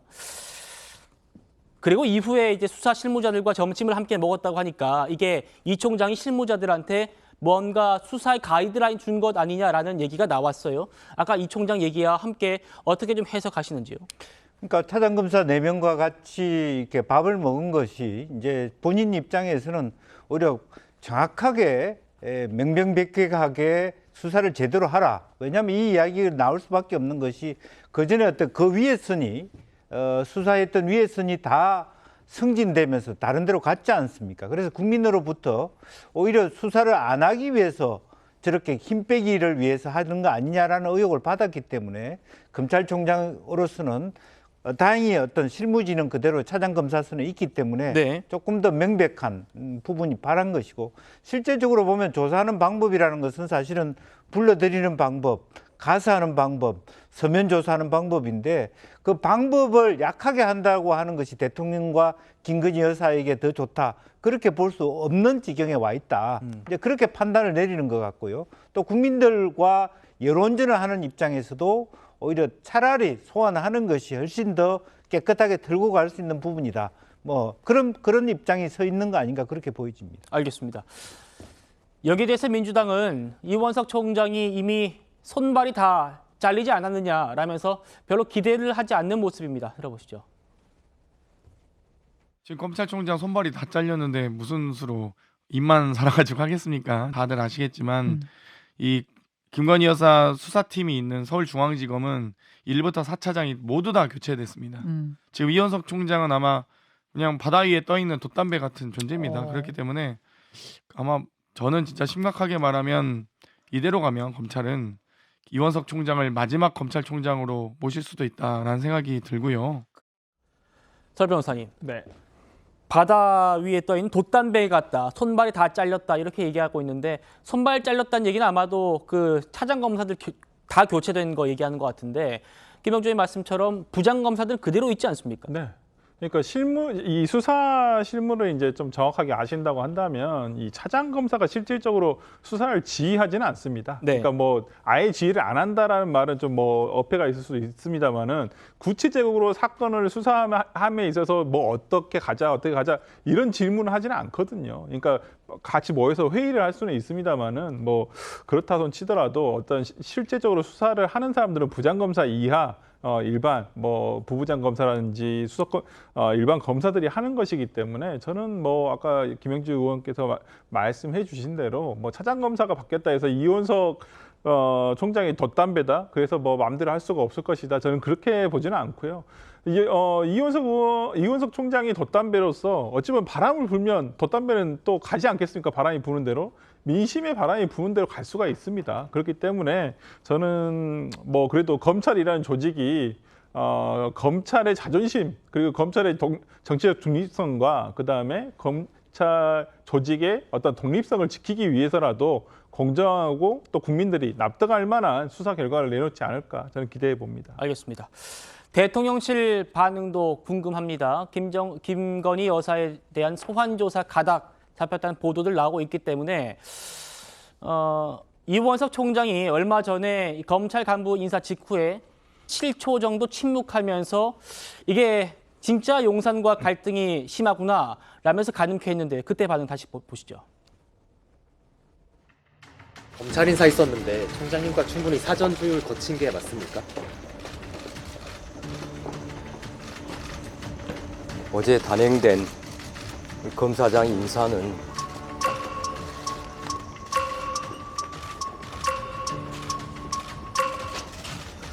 제가 이에 대해서 더 말씀드리지 않겠습니다. 한번 갈등설 비춰드는데 어떻게 보십니까? 제가 드릴 수 있는 말씀이 아닙니다. 예상 못하신 걸로 이해하면 되겠습니까? 인사에 대해서 제가 더 말씀드리지 않겠습니다. 보신 것처럼 뭐 용산뿐만 아니라 야당에서도 모두 압박을 받고 있는 그 이원석 총장인데요. 여기에 대해서 어떤 입장인지도 얘기했었습니다. 들어보시죠. 일선에서 검사들이 여러 가지 사법 방해와 관련된 공격들을 많이 받고 있습니다. 한쪽에서는 검찰 독재라고 합니다. 한쪽에서는 검찰이 2년간 아무것도 한 것이 없다라고 합니다. 그러나 그것이 저는 검찰의 숙명이라고 생각을 합니다. 숙명, 검찰의 숙명. 정 변호사님, 네. 그러니까 이원석 총장 임기가 9월까지입니다. 그 숙명을 내가 제대로 처리하고 가겠다 이런 입장인데 그때까지 가능할까? 어떻습니까? 글쎄요. 정확하게는 이원석 총장의 임기는 9월 15일까지예요. 오늘이 6월 5일이니까 3개월하고도 조금 더 남지 않았습니까? 예. 그런데 저는 지난 2년 동안에 2년 가까운 기간 동안에 이원석 총장이 과연 수사를 얼마나 제대로 했나 하는 그런 의심이 사실은 듭니다. 왜냐하면 제대로 처리된 게 하나도 없었잖아요. 그 지금까지 뭐 그 이준석 대표 검찰에 송치된 게 언젠데 이준석 대표 소환한 적 있었습니까? 그 다음에 조국 관련해가지고 울산시장 관련해가지고 그 수사 한다 해놓고 지금 뭐 수사가 진행되고 있습니까? 이재명 대표 관련해가지고도 수사가 제대로 진행된 것이 아닌가? 저는 그 김건희 여사 관련해서도 빨리 소환해가지고 털고 가야 된다라고 생각을 갖다 하고요. 예. 마찬가지로 다른 사건들에 대해서도 신속하고 철저하게 해야 되는데 시간이 이원석 총장한테는 3개월밖에 없어요. 예. 만약에 이 3개월 동안에 어떤 실적을 내놓지 못한다라고 하면 이원석 총장은 역대 우리나라 검찰총장 중에요. 임기 2년을 다 마친 사람이 생각보다 드물거든요. 이원석 총장은 임기 2년을 다 마치겠지만 임기 2년을 마친 총장 중에서는 제일 낮은 평가를 받을 수 있다라고 하는 것을 명심해야 되고요. 앞으로 3개월 동안 어떻게 하는지 많은 국민들이 지켜볼 것이다. 저는 그런 생각을 합니다. 알겠습니다. 함께 지켜보도록 하죠. 다음 주제 넘어갑니다.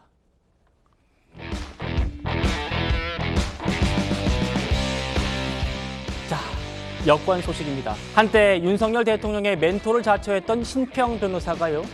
이번 전당대회에서 한동훈의 대항마로 황우여는 어떠냐? 라고 운을 띄웠습니다. 전당대회를 잘 관리하라고 임명한 이 비대위원장을 갑자기 선수로 추천하는 건데요.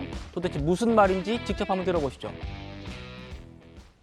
한동훈 전 위원장이 반드시 출마할 겁니다. 그런 경우에 그 친윤 쪽에서 어떤 단일 세력을 형성해가지고 한동훈의 그 친한 세력에 반대하는 세력들이 친윤 세력을 중심으로 해서 자연히 뭉쳐질 것으로 봅니다. 그것을 이루어낼 수 있는 사람이 한동훈의 그 대항마로 당대표로 나가게 되겠죠. 지금 그 황우여 비대위원장께서 오시고 나서 아주 듬직하게 또 지금 당을 잘 추스리고 나오고 계시죠. 황우여 그 비대위원장을 차기 당대표로 그 옹립하는 것도 충분히 가능성이 있는 일 아니겠습니까? 이현종 의원님. 네. 참 정치적 상상력을 발휘해 보자면 이런 단서를 달긴 했습니다만 한동훈의 대항마로 황우여 어떻게 좀 딱 들리시나요? 상상력이 너무 풍부하신 것 같습니다. 뭐 될 수도 없고요. 지금 비대위원장이 사실은 대표에 나간다는 거는 이거는 원칙적으로 있을 수도 없는 일이고. 예. 그리고 저는 모르겠습니다. 신평 변호사 이분이 자꾸 이렇게 여당의 어떤 문제에 대해서 마치 본인이 윤석열 대통령의 멘토를 자처하면서 이런 논평을 하는데 이게 그동안 이분이 이야기한 걸 보면 맞은 게 별로 없습니다. 그리고 또 이 이야기도 보면 너무 이 현실적이지 않는 이야기를 지금 하고 있는 거 아니겠습니까? 자, 지금 상황에서 과연 윤 대통령이 당의 어떤 친윤 세력을 이끌어낼 수 있는 힘이 있을까요? 저는 별로 없다고 봅니다. 예. 더군다나 지금 황우여 위원장은 이미 정계 은퇴를 한 지 8년이 된 분입니다. 근데 이번에 지금 제가 듣기로는 아마 지난번 총선 때 비례대표 공천을 신청한 걸로 알고 있는데요. 근데 이번에 이분이 또 다시 복귀를 하지 않습니까?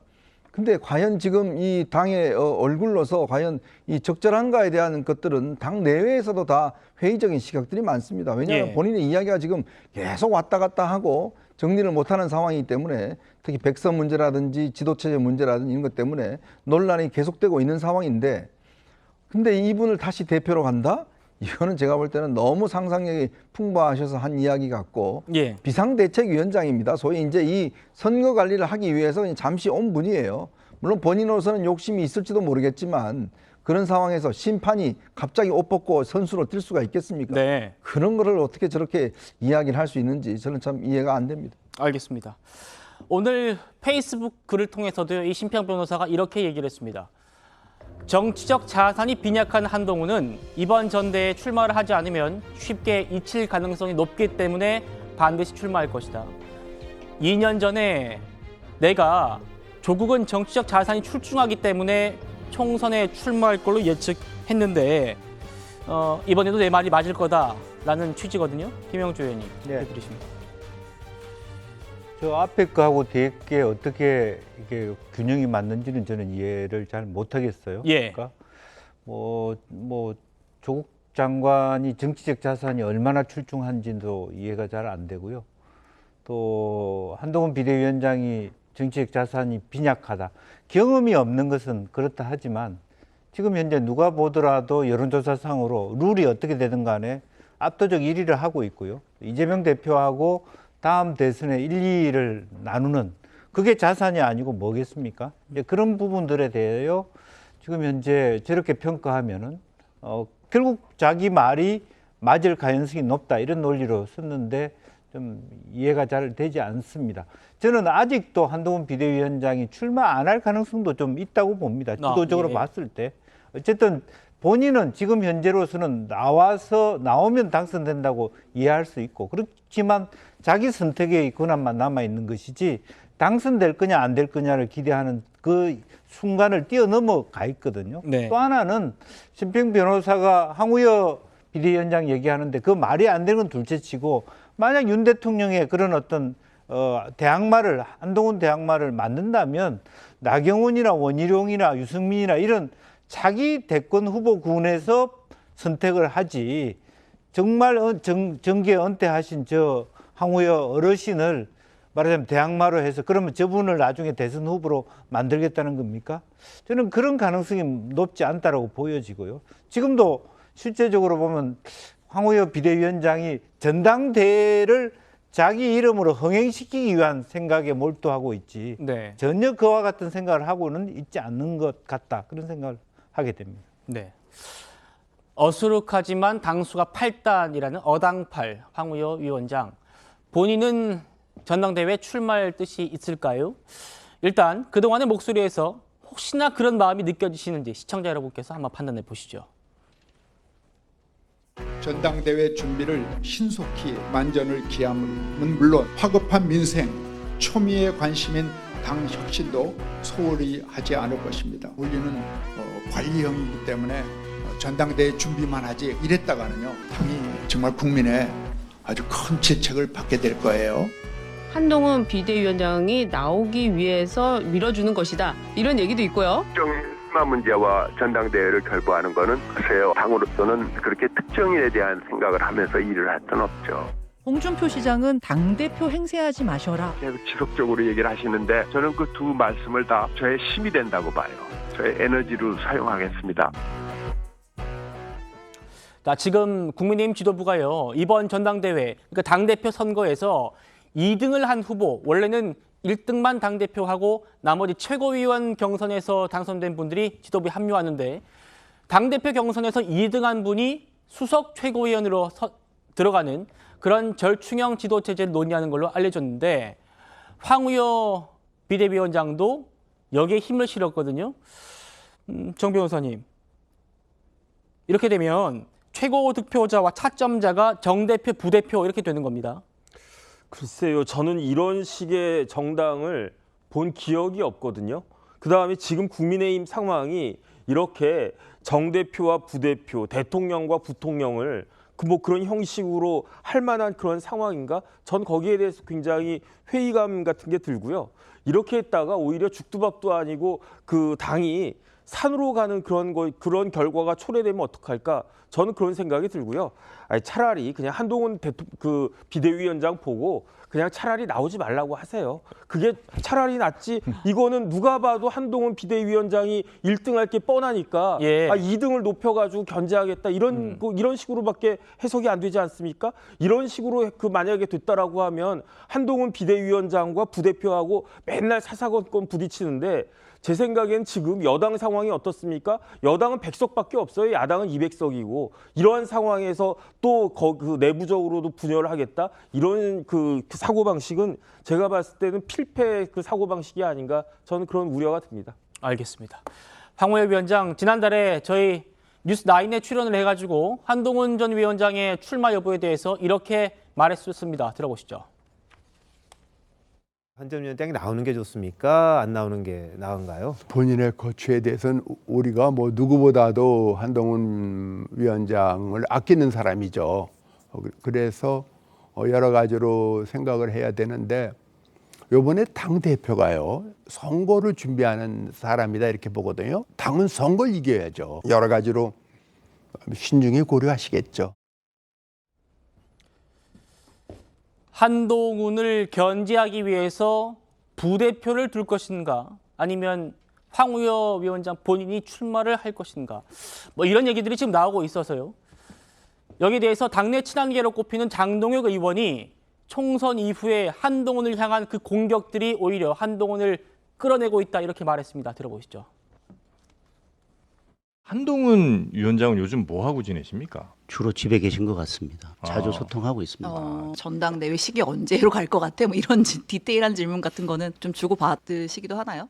저보다 언론 보도가 더 빠르던데요. 고생했다. 어쨌든 우리 당의 정치적 중요한 자산이고 언젠가는 다시 부를 것이다. 때를 기다리고 어떤 때 우리가 같이 또 힘을 합쳐야 될지 고민해 보자라고 한다면 저는 어쩌면 한동훈 위원장은 제 이건 전적인 개인적인 생각입니다만은 당대표 다시 출마를 고민하지 않을 수도 있다고 생각합니다. 그런데 선거 끝나자마자 모든 사람이 달려들어서 다 당신 책임이고 앞으로 절대 정치에는 발도 들이면 안 되겠다라는 듯이 계속해서 한동훈 위원장을 공격하고 있는 이 마당입니다. 연중 의원님. 네. 한동훈은 어차피 1등 할 거니까 2등 부대표를 만들어가지고 견제하자 이런 얘기까지 나오고 황우여를 친윤계 후보로 내세우자 이런 얘기까지 나오는 상황에서 지금 장동혁 의원 얘기 들으셨습니다. 네. 그러면 지난 대선에서 윤석열 대통령이 1등 했으니까 1등 윤석열 대통령, 2등 이재명 대표 같이 정통령, 부통령 이렇게 하면 될까요? 더군다나 지금 이 민주당은 상대적입니다. 민주당은 이재명 대표 오로지 1인 체제로 해서 돌격 앞으로 하고 있지 않습니까? 오늘 뭐 국회 부의장도 다 뽑고 이제 모든 거 다 한다는 거 아니겠어요?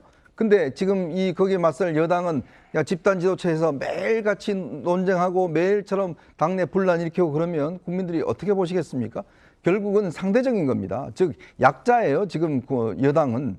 그렇다면 여당은 더 똘똘 뭉쳐서 지금 일사불란하게 움직여야 되는데 그게 아니라 한동훈이 오니까 권력을 좀 힘을 빼야 되니까 어쨌건 좀 줄이자라고 이야기를 하고 있는데 저는 지금 한동훈 전 위원장의 어떤 등판 문제가 단지 이렇게 주변에서 자꾸 이제 부추기는 그런 측면 뭐도 일부 있겠지만 가장 근본적으로는 지금 사실은 이 여당이 윤석열 정부가 엄청난 위기에 있습니다. 자칫하면 지금 벌써 뭐 이 야당에서는 탄핵과 개헌 뭐 등등 이야기하고 있는 거 아니겠습니까? 자, 그런 상황에 어떻게 하든지 국민의힘을 개혁해야 되고 정당을 개혁해야 됩니다. 그러지 않고서는 이 윤석열 정부 3년 동안 버텨낼 수가 없어요. 자, 그런 관점에서 한동훈 전 위원장의 고민이 깊어지는 겁니다. 네. 즉 야당에서 어떤 면에서 국민적 흥행, 국민적 지지 이런 것들을 가질 수 있는 사람이 지금 한 위원장 뿐인데 그러면 내가 나서서 과연 이 윤석열 정부를 어떻게 뒷받침해야 되는데 과연 그렇게 할 것인지 개인적으로 보면 윤 대통령이 별로 좋아하지 않는 것 같으니까 뒤로 빠질 것인지 빠지면 그럼 당은 어떻게 되겠어요? 네. 좀 전에 봤지만 이제 관심이 없습니다. 이게 지금 보면 황우여 위원장 뭐 솔직히 제가 말씀드리면 국민들이 지금 관심이 있을까요? 별로 없어요.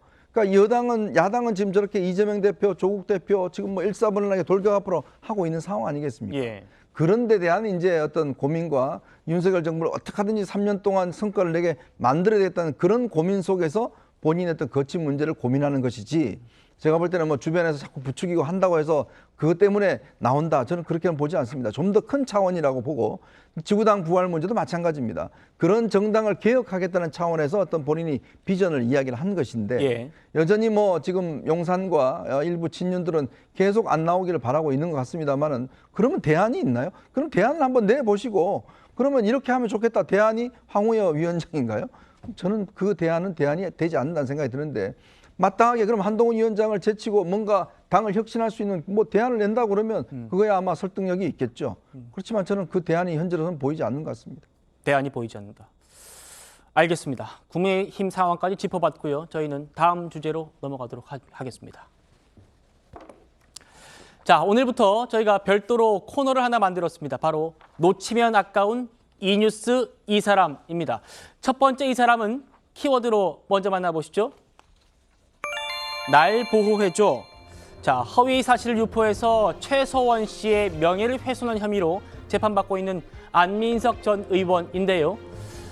안 전 의원이 법원에다가 나 신변 보호해달라 이렇게 요청을 했답니다. 국회의원 5선까지 한 사람이 왜 신변 보호가 필요했을까? 지난 4월 모습부터 만나보시죠. 재판에 충실히 임해서 정확한 진실을 밝히겠습니다. 발언 이후에 지금 거의 7년, 8년 넘게 재판을 이제 처음 받게 되신. 앞으로 성실하게 할 말이 많으나 오늘 제가 참겠습니다. 사실이라고 생각하시면 혹시 그 근거에 대해서는 어떤 근거가 있으실까요? 그 독일 검찰 쪽 관련해서 앞으로 근거가 있다고 해가지고. 재판에서 다 밝힐 겁니다. 자, 신변보호 요청은요, 보통 재판 전으로 뭐 물리적인 충돌이 예상되거나 아니면은 본인의 건강상 이유 등이 있을 때 하는데요. 방금 보신 그 4월 첫 재판에서 불미스러운 일이 있었다는 게 안민석 전 의원 측의 주장입니다. 무슨 일이 있었냐면요, 이런 일이 있었습니다. 4월 첫 재판이 끝난 뒤에 한 시민이 안민석 전 의원을 향해 가서 당신 숨 쉬는 건 진짜냐? 밥은 먹고 다니냐? 이렇게 얘기를 했는데 이게 불미스럽고 위협이 됐다는 겁니다. 서주환 변호사님. 네. 이런 이유로 신변보호 요청을 했는데 법원이 받아들일까요? 글쎄요. 보통 우리가 욕설을 하거나 소리를 지르거나 이 소리가 폭행이 될 수도 있습니다만 우리가 뭐 보통 정치인들이 법원에 출석할 때 보면 뭐 옆에 이렇게 우리가 방송에서 볼 때는 소란스럽지 않습니다만은 현장에서는 굉장히 소란스러운 경우들이 많거든요. 네. 이제 그렇다고 해서 이제 뭐 신변보호 요청 그렇지만은 뭐 최근에 뭐 올해 초에도 있었습니다만은 이재명 대표 야당 대표에 대한 정치 테러, 정치인에 대한 정치 테러가 있을 수도 있기 때문에 저는 안민석 의원 측에서 아마 사전적으로 이걸 좀 법원에 청구한 것은 아닌가라는 생각이 듭니다만은 보통 이제 법원이 이것을 받아들이게 되면 우리가 이제 보통 많이 보는 것이 법원 경내에 들어올 때부터 그다음에 법원 경내 나갈 때까지 보통 법원 방호 경호원들이 이게 옆에서 좀 보호를 해주거든요. 네. 근데 이제 소리를 지르는다. 이것이 뭐 단체적이가 아니고 뭐 우발적으로 한 명 정도의 어떠한 이 방청객이 소리를 지르는 것만으로는 신변보호 요청을 받아들이기는 좀 어려운 경우들이 많습니다. 실제적으로는. 그렇군요. 자, 안 전 의원이 신변보호를 요청했다는 소식이 전해지니까 이분과 정말 끝없이 대립하고 있는 분이죠. 최서원 씨의 딸 정유라 씨가 적반하장이다 이러면서 발끈했습니다. 과거 정 씨의 모습부터 한번 보고 오시죠. 안민석이 저한테 무슨 뭐 숨겨놓은 돈이 300조가 있다 그랬죠. 저는 그래서 지난 5년 동안 세무조사를 정말 영어까지 다 털렸거든요. 저는 안민석 때문에 망친 제 인생을 생각을 하면 진짜 이가 갈리고 사과할 줄 모르고 5선을 하면서 유일한 커리어가 저랑 엄마를 거짓말로 망가뜨리면서 쌓아온 커리어인데 그렇기 때문에 안민석 의원은 목에 칼이 들어와도 저한테 미안하다 말 못하는 겁니다. 안민석이 드디어 법정에 섭니다. 결실을 맺는 것 같아서 기분이 좋습니다. 안민석은 제가 계속 이렇게 전담 마크를 해서 다시는 국회 쪽에 발도 못 붙이게 할 거고 안민석 이제 전 의원입니다. 결국 이번 22대 국회의원 입성을 못했어요. 그런데 들으신 것처럼 정유라 씨는 신변보호 요청은 내가 해야 되는 거 아니냐.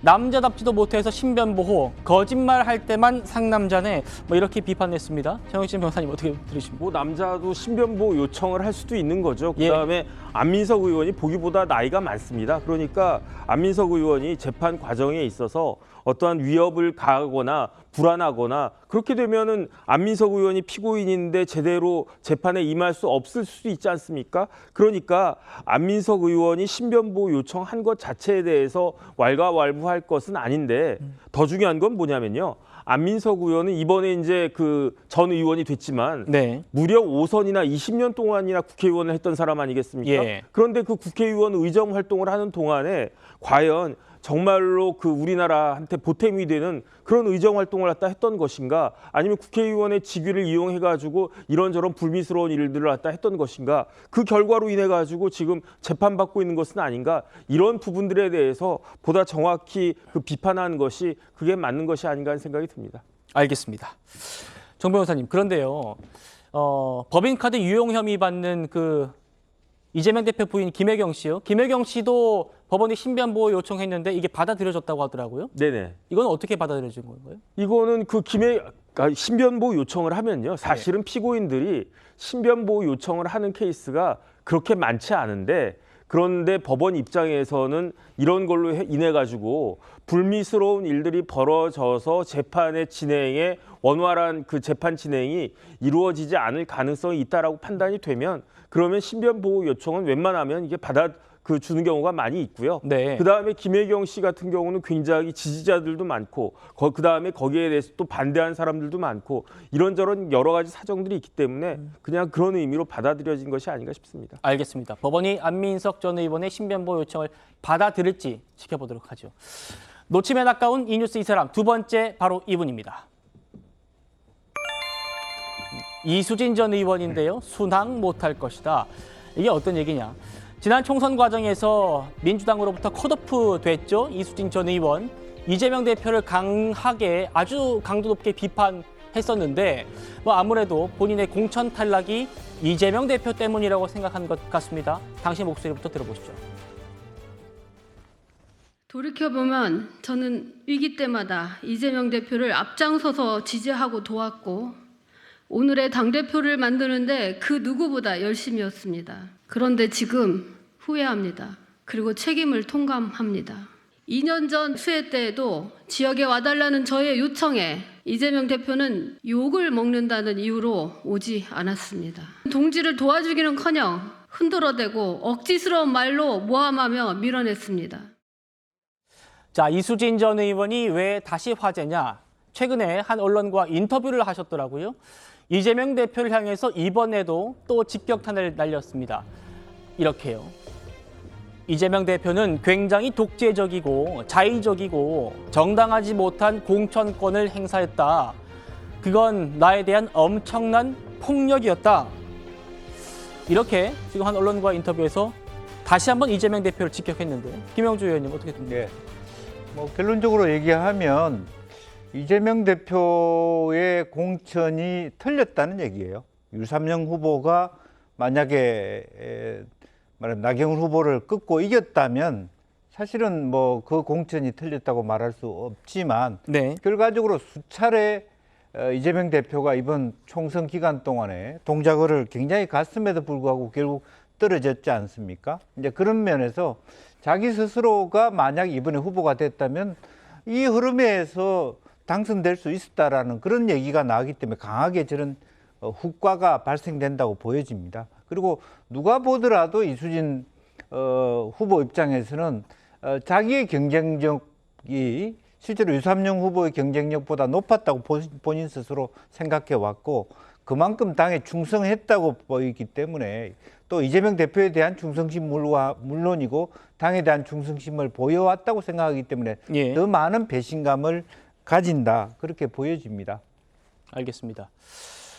이수진 전 의원 탈당할 때요, 이재명 대표의 그 백현동 판결문을 언급한 게 굉장히 화제가 됐었습니다. 다시 한번 듣고 가겠습니다. 저도 끝까지 이재명 대표가 무죄라고 믿은 사람 중에 한 명이었죠. 근데 제가 그 백현동 판결문을 보면서 법원에 있는 법관들은 그 사건을 이렇게 볼 거라는 게 확실히 드러난 거예요. 판결을 보고 정말 이제는 포기를 해야 되겠구나. 그냥 그 심정이에요, 포기.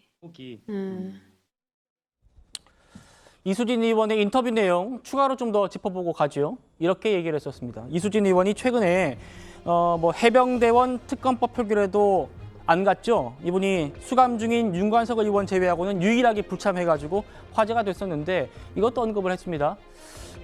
공천의 정당성이 없었으니까 현역 의원들이 따르지 않고 있는 거고, 그래서 국회의장 선거 때도 지도부 뜻대로 되지 않고 추미애 의원이 안 되고 우원식 의원이 되는 거 아니냐.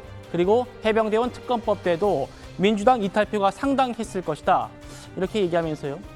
공천 과정에서 지도력에 이재명 대표가 심대하게 타격을 받은 것이고 그래서 앞으로는 지금처럼 순항하지는 않을 것이다. 이현정 의원님. 네. 참 정치를 한다는 게 적을 만들면 안 된다는 이야기 항상 있습니다. 상대방을 어떤 면에서 보면 좀 납득이 갈 수 있게끔 공정하게 해야 된다는 게 있는데 아마 지난 이제 공천 과정에서 이수진 전 의원이 꽤 아마 상처를 많이 받은 것 같습니다. 정치를 아마 처음 하시는 분인 것 같기도 하고 네. 또 본인 입장에서 열심히 했는데 이제 본인은 뭐 승승장구했지 않습니까? 판사로서 또 와서 바로 공천돼서 나경원 의원을 떨어뜨리고 이렇게 했는데 왜 나가 공천이 안 되지? 나는 본인에 대한 어떤 이런 여러 가지 자괴감 이런 것들이 아마 복합적으로 된 것 같습니다. 근데 문제는 이게 아마 본인이 선거 전에 공천되기 전에 이런 이야기를 했다라면 아마 여러 가지 좀 설득력이 있을 텐데 네. 지금 이제 공천 떨어지고 하는 상황에서 이제 하는 걸 보니까 아마 개인적인 어떤 좀 감정의 어떤 기댄 이야기로 이제 들릴 수는 있을 것 같아요. 네.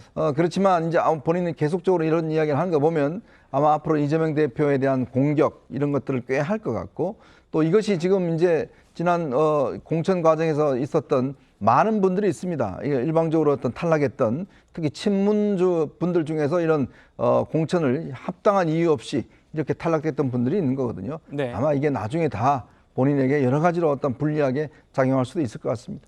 알겠습니다.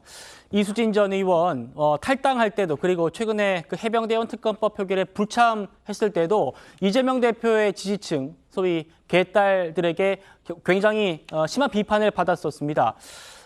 이런 지금 보시는 것처럼 내용인데요. 여기 이제 이수진 의원이 여기에 대해서도 비판을 했습니다.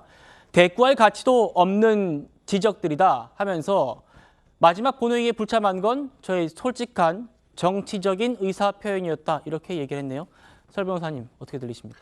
그러니까 이수진 의원이 당시에 저도 정치적 의사 표현이라고 생각했습니다. 이제 여기 가서 이제 부결표를 던질 것인가, 아니면 가결표를 던질 것인가, 정치적 자유 무기명 투표이기 때문에 누구도 알 수는 없었습니다만은 네. 그래도 명백하게 자기가 불출석함으로써 자기는 동의하지 않겠다라고 한 것이거든요. 근데 그것이 모르겠습니다. 이 최혜병 그 특검법에 대한 것인지 그 내용에 대한 것이지 아니면 지금 이재명 대표가 이끌고 있는 민주당이 가결로 가기 위한 것이기 때문에 자기는 거기에 찬성할 수 없다는 것인지 저는 아마 후자에 더 방점이 있지 않을까 이수진 의원의 의사표명이라고 보고요. 이수진 의원이 이제 정치를 더 계속 하실지 안 하실지는 잘 모르겠습니다만은 본인은 어느 인터뷰에서 제 어떤 중도층 상식적인 제3세력의 어떤 출연을 기대하고 있다라고 얘기를 하고 있기 때문에 앞으로의 어떤 정치 상황에서 녹록지는 않겠지만은 바른 생각으로 또 정치를 계속 이어가셨으면 좋겠다라는 생각을 해봅니다. 알겠습니다. 마지막 놓치기 아까운 이 뉴스 이 사람 바로 이승만 전 대통령입니다. 네. 자, 저희 TV조선이요. 내일 현충일을 맞아서 오늘 밤 10시에 영화 건국전쟁을 방송해드립니다. 건국전쟁은요, 많은 분 아시겠습니다만 이승만 전 대통령을 재조명한 그런 다큐멘터리 영화죠. 어떤 영화인지 영상으로 먼저 만나보시겠습니다. One of the most important things is documents and archival sources.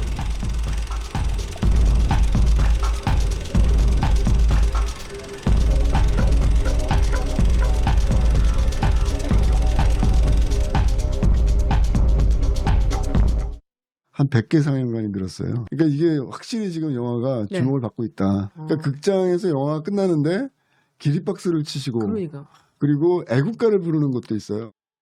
공과 과가 다 있을 수 있죠. 한미 상호 방위 조약을 맺으신 것, 그리고 제가 굉장히 감명 깊게 생각하는 농지 개혁을 해낸 것, 이 두 가지가 없었다면 대한민국은 지금과 많이 달랐을 것이라고 생각합니다. 그 결단에 대해서 충분히 곱씹어 봐야 한다고 생각합니다. 이현정 의원님, 이 영화가 100만 명 관객을 돌파했습니다. 굉장히 흥행이었는데 아까 목소리 들으셨습니다마는 여권에서는 굉장한 호평을 이었고 야권에서는 조금 박하게 평가하는 그런 지점도 있었거든요. 건국 전쟁 영화 보셨나요? 저는 이제 못 봤고 오늘 예. 꼭 보려고 그러거든요. 오늘 꼭 보십시오. 네. 그러니까 그만큼 우리가 역대 대통령들에 대한 평가가 그동안 보면 굉장히 일방적인 어떤 평가들이 많았습니다. 특히 이제 이승만, 박정희 대통령 같은 경우는 4.19라든지 또 군사 쿠데타라든지 이런 부분만 너무 집중적으로 부각이 되다 보니까 네. 그분들이 했던 여러 가지 공에 대해서는 전혀 조명이 되지 않고 그게 실질적으로 교육 현장에서 그대로 교육이 됐어요. 특히 이제 정교조 중심으로 인해서 어떤 편향적인 교육이 이루어지다 보니까 우리 젊은 층들 같은 경우는 이승만, 박정희 대통령 뭐 이 부분에 대해서 굉장히 부정적인 시각들이 많습니다. 물론 뭐 이분들이 다 잘하는 건 아니겠죠. 그렇지만 대한민국이 수립되기 위해서 정말 필요했던 것들, 왜 그러면 당시에 다른 나라들에 비해서 대한민국이 전쟁을 거친 나라임에도 불구하고 이렇게 빨리 민주화와 산업화를 이룰 수 있었냐. 네. 그 문제에 대한 이제 답을 주는 거거든요. 바로 그게 이제 건국전쟁이 저는 첫 시작이라고 봅니다. 특히 이 건국전쟁은 특히 젊은 층들에게 저는 반드시 봐야 될 것이다라는 생각이 들어요. 네. 우리 역사라는 게 그냥 한순간에 이루어진 게 아닌 것 같습니다. 그러면 그동안 가졌던 이 부정적 시각을 이번 기회에 좀 더 공정하게 평가할 수 있는 저는 중요한 계기가 아닌가 그런 생각이 듭니다. 알겠습니다. 야당에서는 거짓된 역사가 진실이 될 수는 없다라고 얘기했고 윤석열 대통령도 이 건국전쟁에 대해서 역사를 올바르게 인식할 기회다 이렇게 얘기를 했었습니다. 김영주 의원님, 네. 건국전쟁 보셨습니까? 네, 봤습니다. 예. 네.